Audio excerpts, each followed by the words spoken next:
오늘 제목에 제가 증인이라는 말을 써놨는데요. 증인은 증언을 하는 사람이죠. 특별히 법정에서 이제 증언을 하게 되는데, 법정에서 하는 증언은 법적 효력을 갖습니다. 법정에서 거짓 증언을 하는 것을 위증죄라고 합니다. 그리스도인은 누구냐 할 때, 그리스도인은 그리스도의 증인입니다. 우리의 온 생애는 그리스도를 증언하는 증인의 삶의 연속입니다. 한 사람의 그리스도인은 누구입니까? 예수님을 구주와 주님으로 마음으로 믿고 입으로 고백하고 삶으로 따르는 것입니다. 이렇게 예수님을 믿고 고백하고 삶으로 따를 때 우리는 예수의 증인으로 삽니다. 놀라운 점은 성경에 예수님을 소개할 때 우리 주님 예수님을 증인으로 소개한다는 점입니다. 여러분 요한복음 3장을 펴보세요. 요한복음 3장에는 예수께서 니고데모와 나오는 이야기가 나오는데요. 예수님은 니고데모에게 성령으로 거듭나는 사람에 관해서 어떻게 사람이 성령으로 거듭나나 그런 이야기를 해주시고 계시죠. 니고데모는 바리새인으로서 율법의 정통한 학자였지만 성령으로 거듭나는 것은 생각하지도 못하고 알지도 못하고 듣지도 못하고 깨닫지도 못했습니다. 그래서 우리 주님은 이렇게 말씀하십니다. 요한복음 3장 11절에 보니까 요한복음 3장 11절 우리 주님께서 진실로 진실로 당신에게 말합니다. 우리는 아는 것을 말하고 본 것을 증언합니다. 그러나 여러분이 우리의 증언을 받지 아니합니다. 아니 예수님이 1대1로 얘기하잖아요. 지금 예수님 니고데모 1대1로 얘기하는데 예수님이 갑자기 그 말하는 주체를 나는이 아니라 우리는 이렇게 얘기를 하셔요. 그리고 니고데모도 한 명이 있는데 니고데모를 또 여러분은 이렇게 너희는 이렇게 얘기를 갑자기 주어를 바꾸어서 말씀하세요. 예수께서 성령 하나님의 의해서 거듭난 사람만 하느님 나라에 들어간다는 말씀을 하시면서 예수님은 지금 혼자 얘기하시는 것 같지만 사실은 성부 하나님, 성령 하나님, 성자 하나님 이렇게 삼위일체 하나님이 함께 말씀하신다는 것을 강조해서 그렇게 말씀하시기 때문에 우리 그렇게 말씀하세요. 자, 성부 하나님도 영이시고 성령 하나님도 영이시기 때문에 우리 눈으로 볼 수 없어요. 그러나 성자 하나님이 사람이 되셔서 사람으로 함께 니고데모와 대화를 나누시니까 사람이신 예수님은 우리가 볼 수 있고 우리가 대화할 수 있는 그런 하나님이십니다. 그 성자 하나님이 삼위일체 하나님을 대표하여서 사람들 앞에 증언하는 것이죠. 그러면서 뭐라고 말씀하시면 우리는 아는 것을 말하고 우리는 본 것을 증언한다 이렇게 말씀하시죠.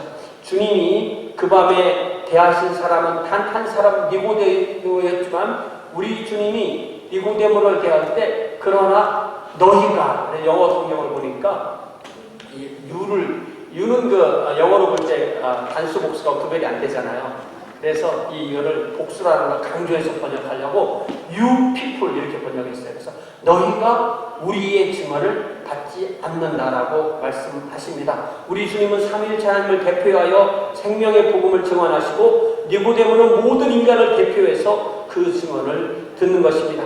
그러면서 14절에 보니까 우리 주님의 증언의 구체적인 내용이 나오는데요. 모세가 광야에서 뱀을 든 것 같이 인자도 들려야 된다.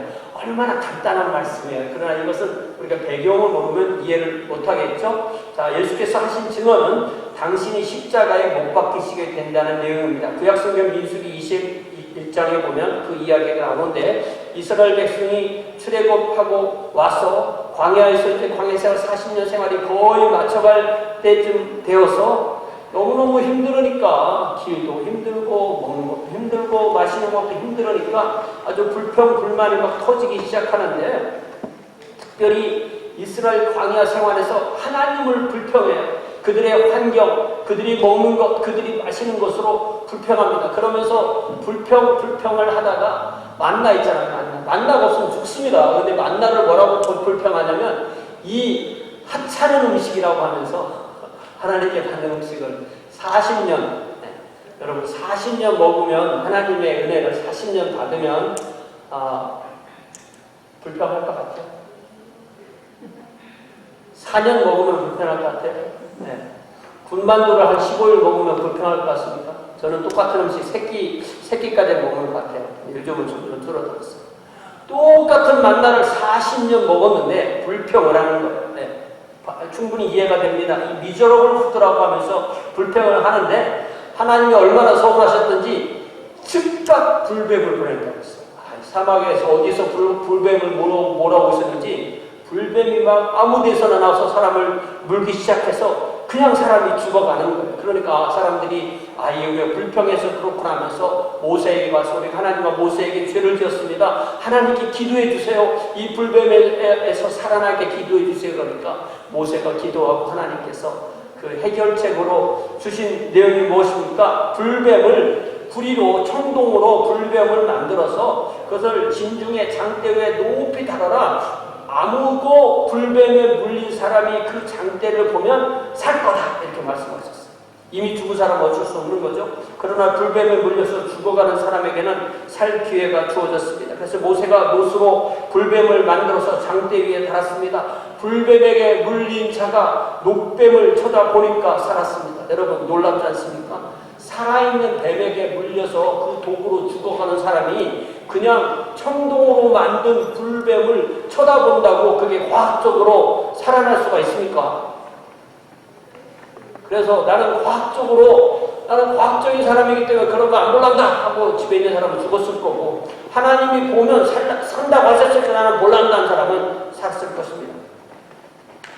예수님께서는 계속 증언하시기를 왜냐하면 인자도 달려야 하는데 왜냐하면 인자를 믿는 자마다 영생을 얻게 하려 하심이니라 라고 증언을 하십니다. 불뱀에 물려 맹독으로 죽어가던 사람이 녹뱀을 보고 살았듯이 죄의 독에 죽어있는 우리가 죄 없으신 우리 주님, 우리 죄를 위해 대신 십자가에 달려 죽으시는 우리 주님을 믿음으로 바라보면 영생을 얻는다고 증언하십니다. 우리 주님이 이렇게 천국 복음과 하나님의 왕국을 당신의 생명을 내려놓고 또 장사되시고 또 부활하시는 그 모든 것으로 증언하셨던 것입니다. 여러분 이제 우리가 요한계시록 말씀 보는데요. 요한계시록 1장에 보니까 4절에서 6절 사이에서 사도 요한은 아시아의 7교회에 편지할 때 그들에게 인사말로 은혜와 평강이 있기를 인사할 때 성부의 이름으로 성령의 이름으로 성자의 이름으로 인사를 하는데 그때 요한계시록 1장 5절에 보니까 성자를 어떻게 표현하느냐면은 1장 5절에 또 충성된 증인으로 죽은 자들 가운데서 먼저 나신 이렇게 말씀하세요. 여러분 이 증인이라는 말을 되게 싫어하는 사람들이 있어요. 왜 싫어하냐고 물어보니까 여호와의 증인 생각나서 싫대요. 그러지 마세요. 그 사람들한테 그 단어 주면 우리 못 쓰는 거예요. 우리 단어로 우리가 지켜야 할 게 우리 단어가 되는 겁니다. 자, 예수님이 누구시라고요? 예수님이 충성된 증인이세요. 죽음에서 첫 번째로 살아나신 충성된 증인이시다. 예수님이 증인이신데 우리가 증인이라는 단어를 싫어하면 우리가 예수님을 어떻게 증인으로 따르겠습니까? 자, 그래서 오늘 우리는 요한계시록 2장 12절에서 17절에서 주님의 충성된 증인 뭐라고요? 주님의 충성된 증인 이런 제목으로 하나님의 말씀을 함께 듣습니다. 자, 12절에 보니까 버가모라는 교회가 이제 요한계시록의 편지를 받는 세 번째 교회인데요. 에베소 북방 40마일쯤에 우리가 이제 마일로 하는 게 더 거리가 잘 이해가 되죠. 여기부터 뉴올리언스까지 80마일이니까 중간쯤으로 40마일. 에베소 북방 40마일쯤에 있는 한국 도시가 서머나이고 서머나에서 다시 북방으로 50마일쯤 가면은 고원지대가 있고 그 고원지대에 있는 도시 바로 이 버가모라는 도시였습니다. 약 1300피트 높이의 고원에 발달한 도시였기 때문에 이 버가문이라는 단어는 높은 곳, 높은 곳, 베토누즈에서 제일 높은 데가 여기입니다. 하일랜드 그렇듯이 거기에 높은 1400피트의 높은 고원에 발달한 도시였습니다. 특별히 이 시대에 이 버가모가 이제 독립된 왕국으로도 있었는데 그때 이 이집트의 알렉산드리아하고 굉장히 경쟁 관계에 있었어요. 특별히 이집트의 알렉산드리아는 도서관으로 유명했는데 이집트 사람들은 파피루스를 가지고 이렇게 이렇게 잘 만들어서 종이를 만들어서 책을 많이 만들었거든요. 그런데 역사상 처음으로 이 버가모 사람들이 양피지라는 걸 만든 거예요. 양피지가 뭐냐면 양의 장에 그 양의 내장을 이렇게 양의 그 가죽 이런 것을 물에 담갔다가 그걸 잘 당겨가지고 그렇게 네모지게 잘라가지고 그걸 탁 모아서 책을 만들었어요. 처음으로 인류 역사 처음으로 그런 책 형태로 이렇게 서양 역사에서 양피지라는 책을 만들었습니다. 그러면서 엄청난 책들을 복사해서 거기다 글을 써서 복사해서 한 2만 권 정도의 장서를 가지고 그걸 기초로 대학을 가지고 있던 이 도시가 바로 이 버가모라는 도시 2만 권이 아니라 20만 권이에요. 대단하죠. 당대 그런 대학을 만들었던 곳이 바로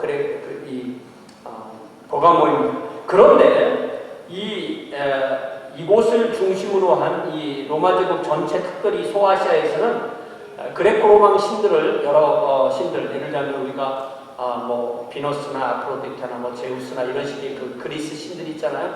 그리스 신 어떤 신을 특정해서 섬기는 그런 신전들이 있었고 거기에 사제들이 있고 우상 숭배가 있고요. 특별히 그들의 섬기던 이런 그리스 로마 신들은 시민 종교의 성격이 아주 강해서 그들의 그 시민의 삶 곳곳에 완전히 뿌리 내리고 영향을 미쳤습니다.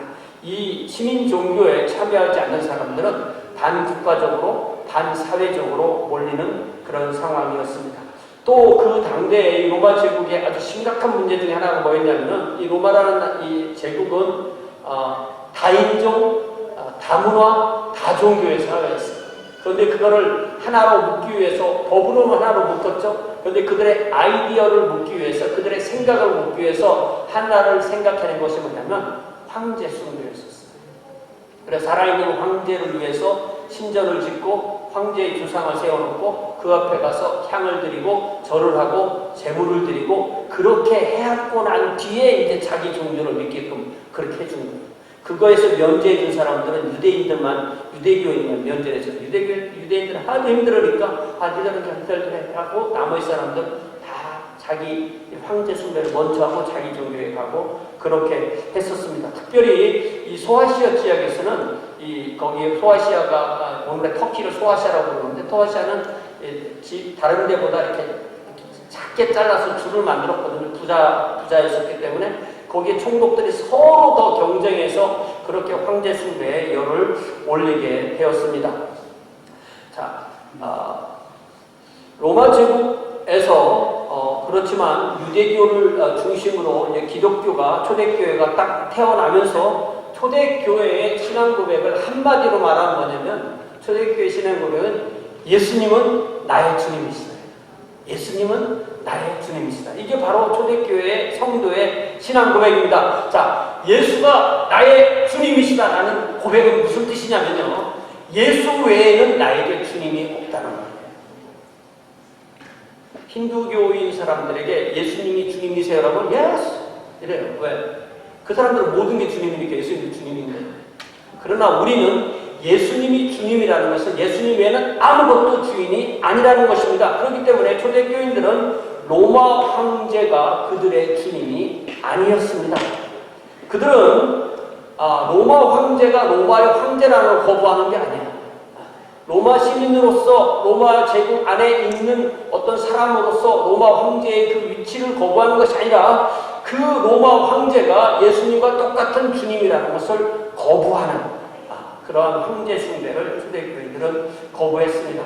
자, 버가모에도 그런 초대교회가 탄생했고요. 아마 정확한 시기는 모르지만 사도 바울이 3차 선교 여행으로 에베소 사역을 하던 그 사역을 기반으로 아마 아시아 속주 전체에 복음이 전해질 때 가장 이 아시아 속주에서 가장 북쪽이 바로 이 버가모였는데 이 버가모에도 복음이 전해지고 하나님이 택하신 이들이 교회를 이루게 되었습니다.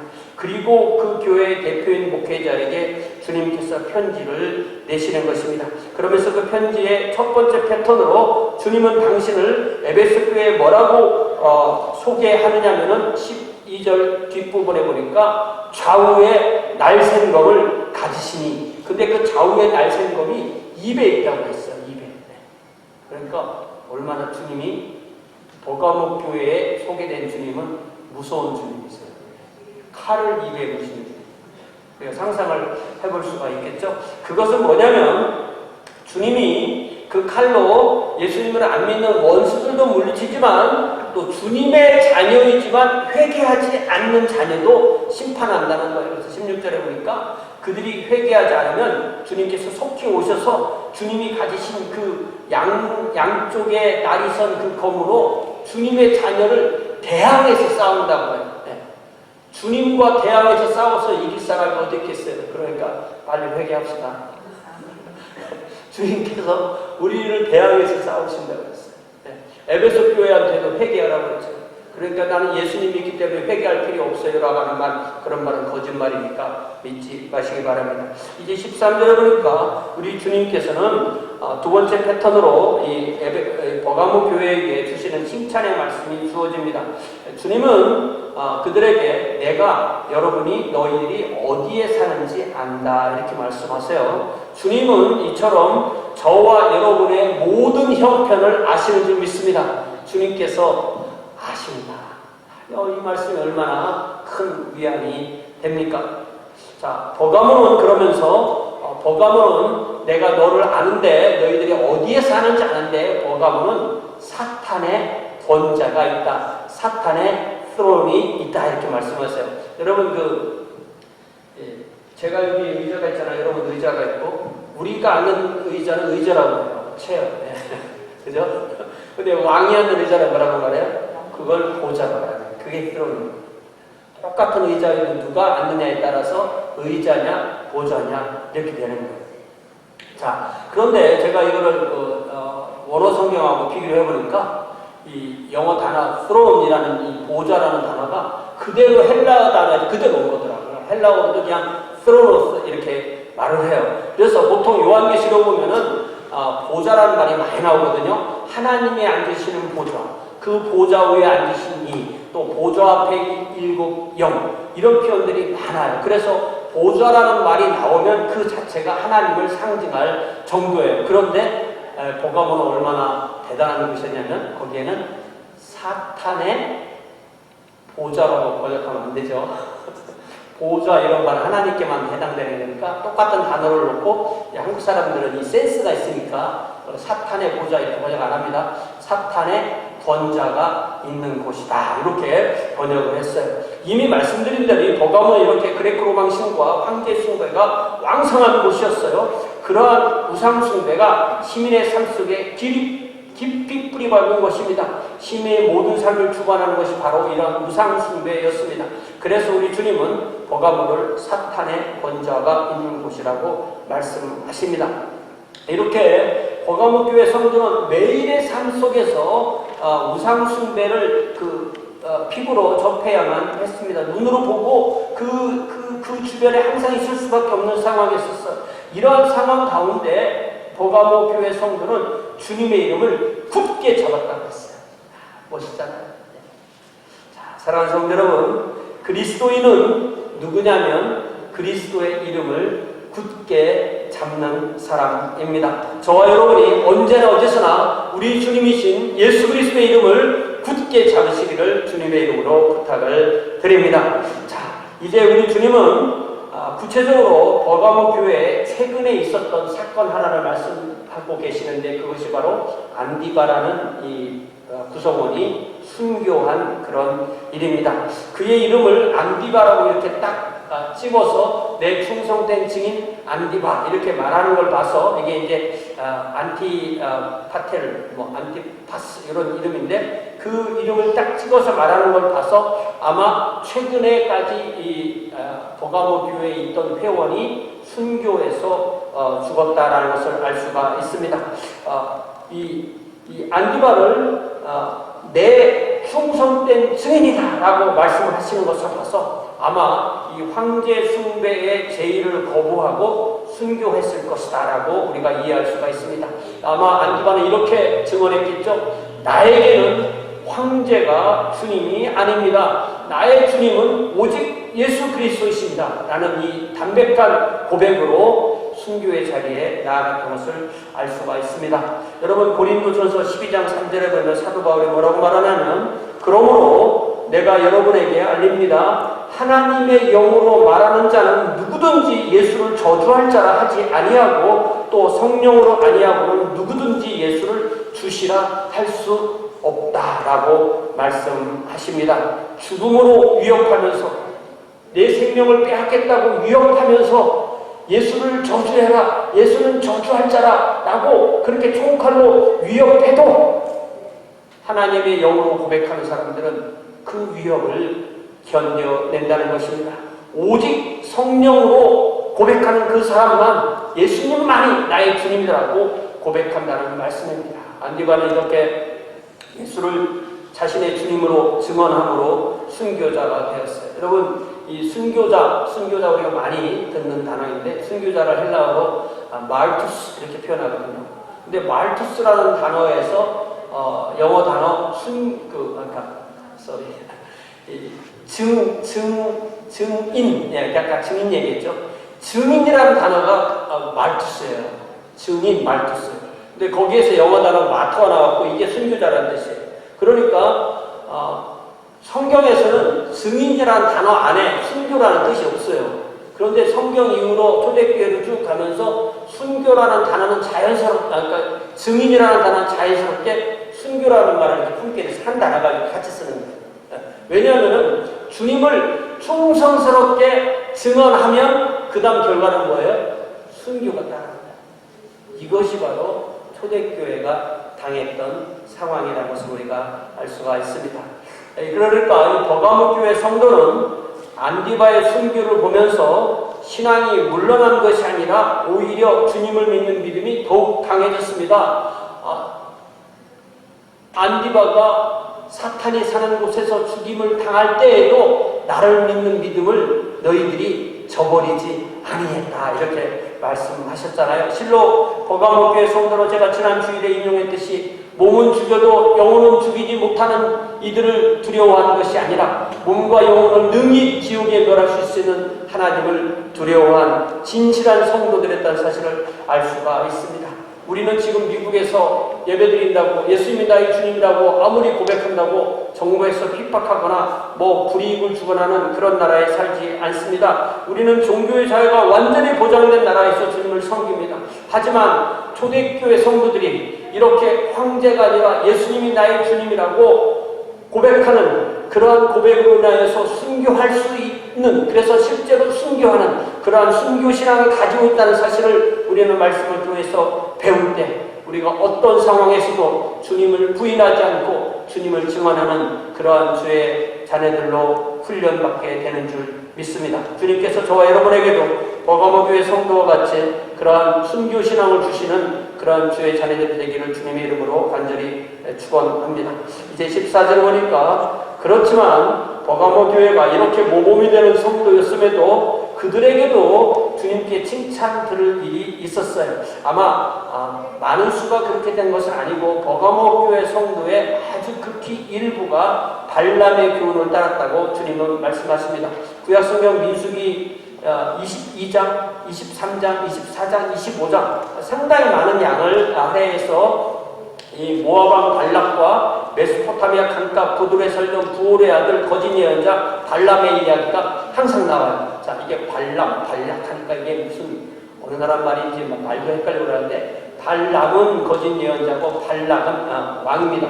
이제 이스라엘 백성이 가나안으로 가기 위해서 요단강 동편에서 남쪽에서도 북쪽으로 쭉 올라오니까 그 안에 이제 모압이 있고 모압의 발람 왕이 도저히 군사적으로는 안 되니까 메소포타미아 강 끝에 사는 그 거짓 예언자 발람을 불러다가 이스라엘 백성을 저주해달라고 이렇게 부탁을 해요. 그래서 저주하러 자기 마음대로 가다가 하나님이 경고를 주시고 하나님께서 그 발람을 사용하시기 위해서 그에게 가라고 말씀하시고 22장, 23장, 24장에 온전히 어디에 가서 어떤 상황이든 이 발람 예언자는 하나님의 영에게 온전히 사로잡혀서 이스라엘을 복주는 축복의 말씀만 전하게 됐어요.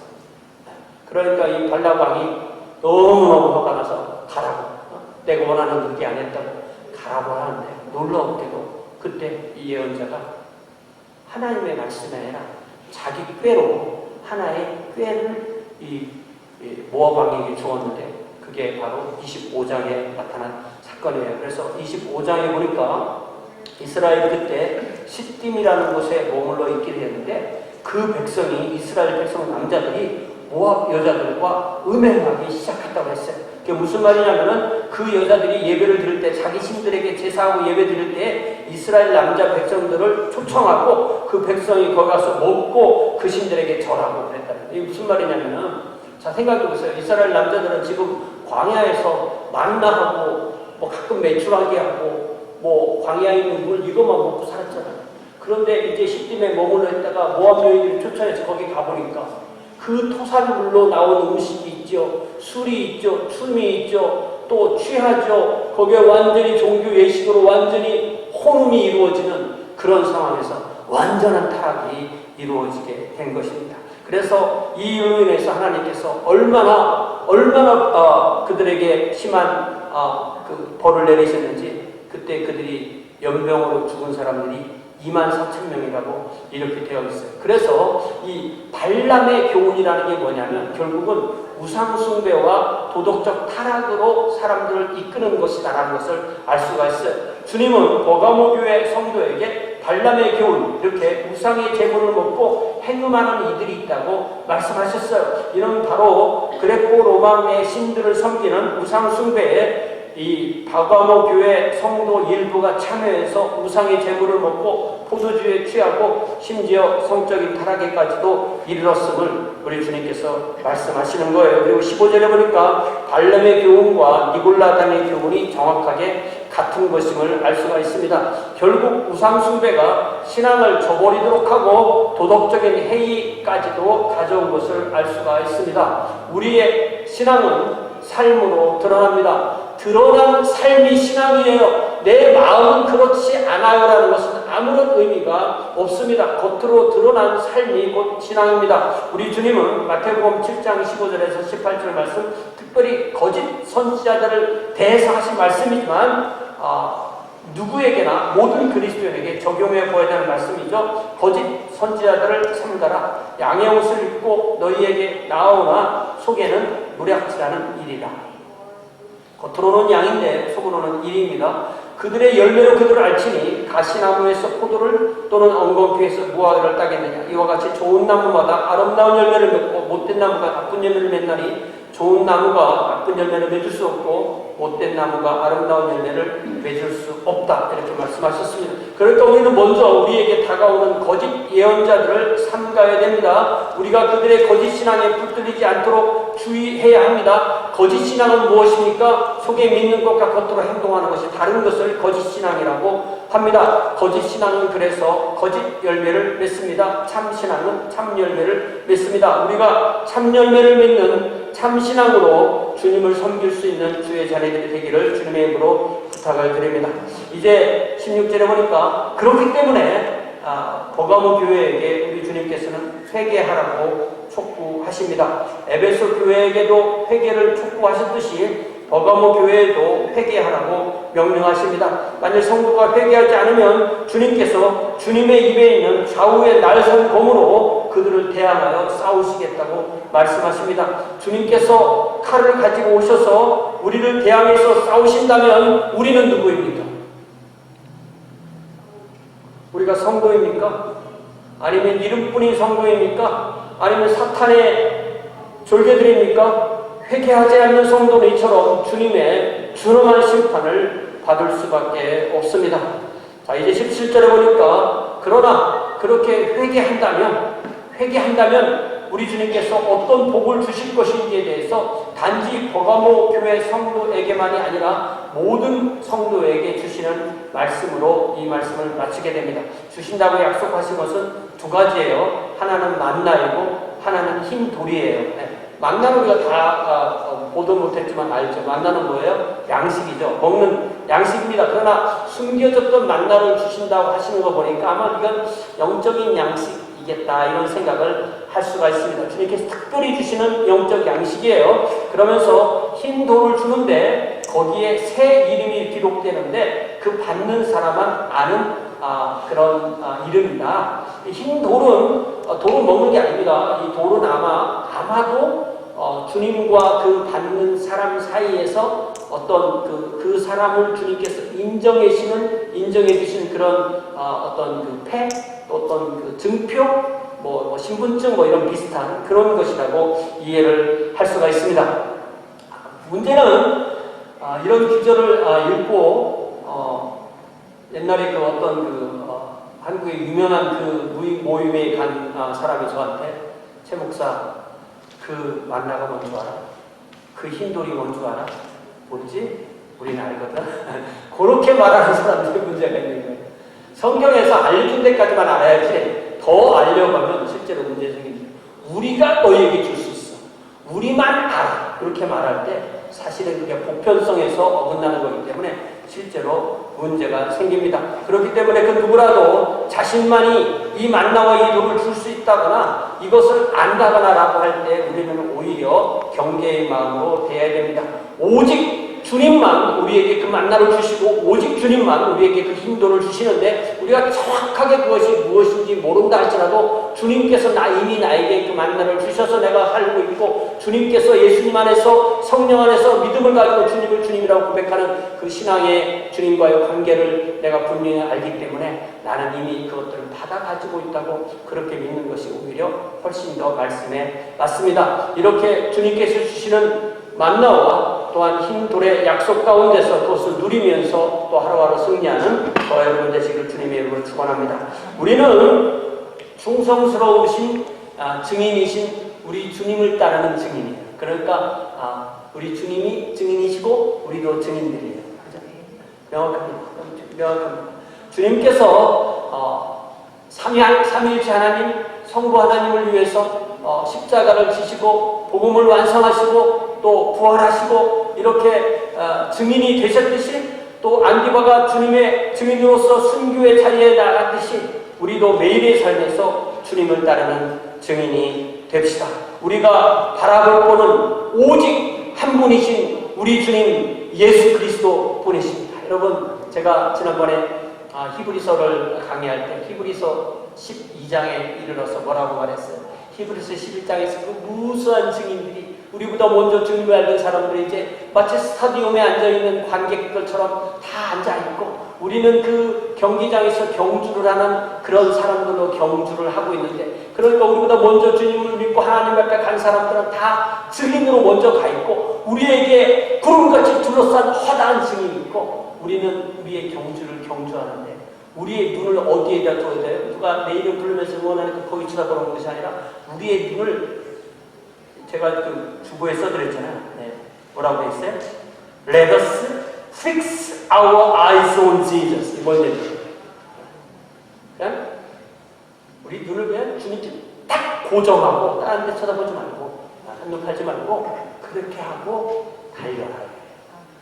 그게 무슨 얘기냐면은 딴 데 필요 없는데 신경 쓰지 말라는 거죠. 그렇기 때문에 우리의 신앙 경주는 믿음의 주요 또 온전하게 하시는 이인 예수님만 우리가 바라보고 달리는 것이 우리의 신앙의 경주인 줄 믿습니다. 이제 우리 두사님 반주해 주시는 동안에 이렇게 우리가 충성된 증인이신 우리 주님을 따라서 이 한 주간에도 충성된 증인으로 살게 해달라고 주님 앞에 기도하는 시간 함께 가지시길 바랍니다.